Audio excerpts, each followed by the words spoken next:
Hello students, welcome to our YouTube channel. So chapter number 10 circle से question number exercise 10.1 का question number 1 है। Recall that two circles are congruent if they have the same radii. तो आपने congruent पढ़ा होगा, ठीक है, triangles वाले चैप्टर में था, ठीक है।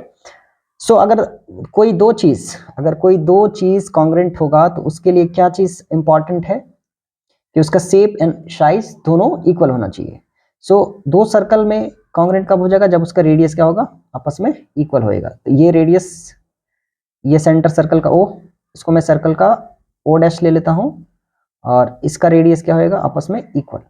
तो दोनों सर्कल कॉन्ग्रुएंट कब होगा? जब उसका शेप एंड साइज दोनों इक्वल होगा। तो अब ये दोनों सर्कल क्या है? कॉन्ग्रुएंट है। Okay, if they have the same radii, proof that equal chords of a congruent circle subtend equals angle at their centres. तो इसमें क्या बोला है कि दो इक्वल कॉर्ड्स हैं और उस कॉर्ड से जिस सर्कल के सेंटर पे जो एंगल बन रहा है वो एंगल क्या होगा?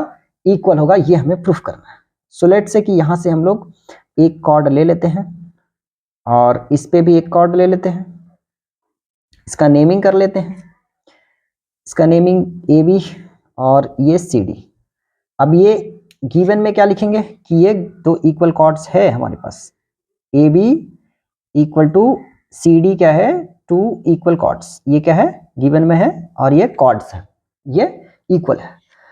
अब हमसे पूछा है कि यहाँ पे जो सेंटर पे एंगल बनेगा दोनों कॉर्ड से वो भी इक्वल होगा। तो इसे हमें ज्वाइन करना पड़ेगा, इसे हमें ज्वाइन करना पड़ेगा। ये हमने ज्वाइन कर दिया।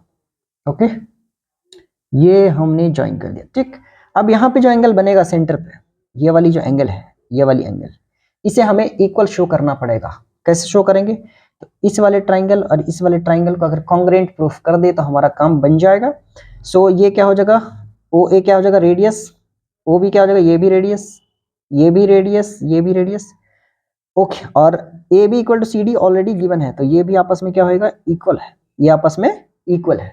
सो टू प्रूफ हमें क्या प्रूफ करना पड़ेगा? Angle A O B equal to angle C O D, ये हमें प्रूफ करना है, ये हमें प्रूफ करना पड़ेगा। सो नाउ प्रूफ में आते हैं, now in triangle A O B and triangle C O D, तो दो ट्राइंगल पे हम लोग काम करेंगे। So A B equal to already क्या है? A B equal to already C D given है, A B equal to C D given है, और ए ओ इक्वल टू ओ सी हो सकता है radius, A O equal to O C radius, यानी radius का प्लूरल क्या होता है? रेडियाई। तो ये हो जाएगा रेडियाई, आपस में इक्वल होगा। उसके बाद ओ बी इक्वल टू क्या हो जाएगा? O D, O B equal to O D, ये भी रेडियाई, ये भी रेडियाई। सो देखो, आपको एक चीज ध्यान रखना है कि अगर मैं ट्राइंगल ए ओ बी पहले लिया हूं तो इसका साइड इस साइड लिखेंगे, और सी ओ डी बाद में लिया हूं तो इसका साइड इस साइड लिखेंगे। तो C D O C A D इस साइड आया, ठीक है। ओके, सो अब देखो कि साइड साइड साइड, तो by side side side congruence condition से ये दोनों ट्राइंगल कैसा हो गया? कॉन्ग्रुएंट हो गया। So triangle A O B is congruent to triangle C O D by side side side congruence condition. सो यहां से क्या हो जाएगा? इसका क्रॉसपोंडिंग पार्ट इक्वल हो जाएगा।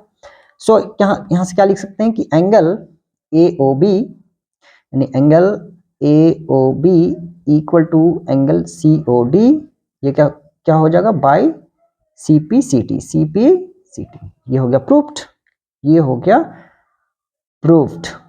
सो एक्सरसाइज 10.1 का क्वेश्चन नंबर फर्स्ट का ये प्रूफ्ड है। आई होप कि आपको समझ में आया है। फिर मिलते हैं नेक्स्ट वीडियो में।